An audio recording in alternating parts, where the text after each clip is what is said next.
한국과 쿠바의 수교 소식은 우리 시간으로 어젯밤 10시 5분 예고 없이 발표됐습니다. 뉴욕 유엔에 나와 있는 양국 대사들이 보안을 위해서 외교 공식 서한을 교환하고 정확히 5분 뒤에 동시에 발표하기로 약속했기 때문입니다. 우리나라와 쿠바 외교관들은 북한이 반발하고 방해 공작을 할 가능성에 대비해서 이곳 뉴욕에서 비밀리에 협상을 진행해 왔습니다.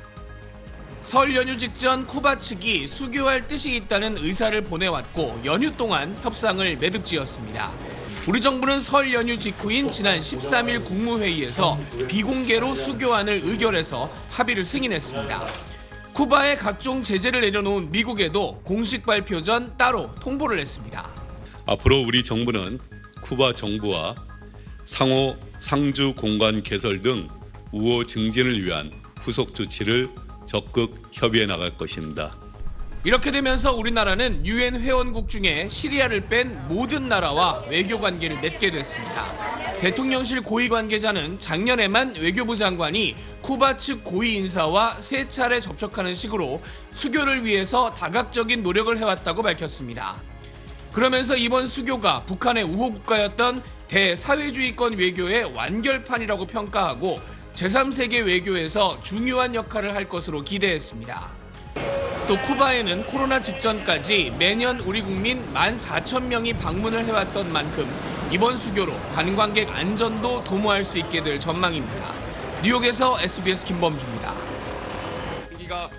지난 2018년 11월 디아스-카넬 쿠바 대통령이 국가평의회 의장 자격으로 북한을 방문했을 때 김정은 총비서는 부인 리설주와 평양 순환공항까지 나와 맞았습니다.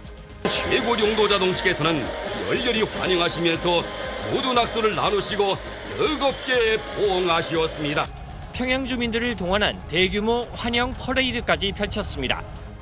조선과 쿠바는 굳건히 한 전호에 서 있다고 하시면서 김 총비서는 지난달 1일에는 쿠바 혁명 65주년을 축하하는 축전을 쿠바 대통령에게 보냈습니다. 이렇게 쿠바에 공을 들여왔던 북한으로서는 충격이 상당할 것으로 보입니다.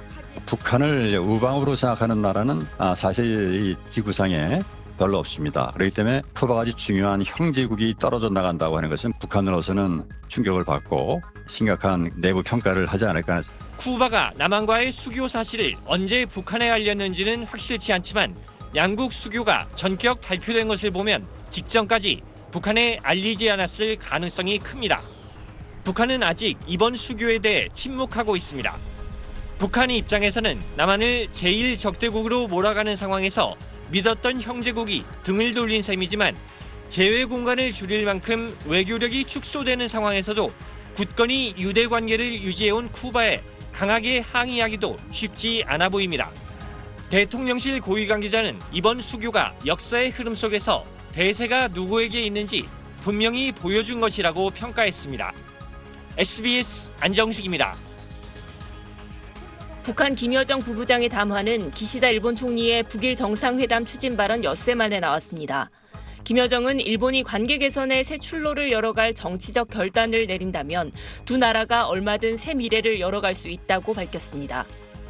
그러면서 기시다 총리의 방북 가능성을 언급했습니다. 김여정은 일본이 북한의 정당 방위권을 문제 삼는 악습을 털어버리고 이미 해결된 납치자 문제를 장애물로 삼지 않는다면 기시다 총리가 평양을 방문하는 날이 올 수도 있을 것이라고 밝혔습니다.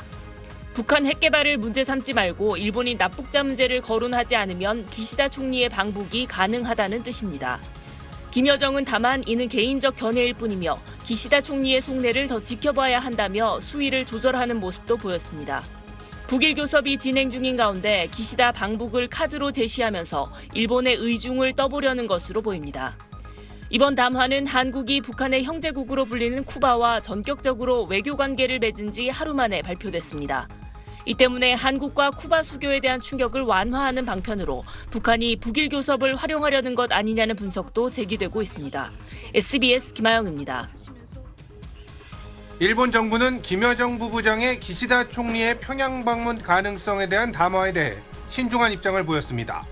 金与正副部長が談話を発出したことには留意をしております。 조심하면서 관심을 갖고 지켜본다는 유의라는 표현을 통해 북한의 발언 의도 등을 살펴보겠다는 것으로 풀이됩니다.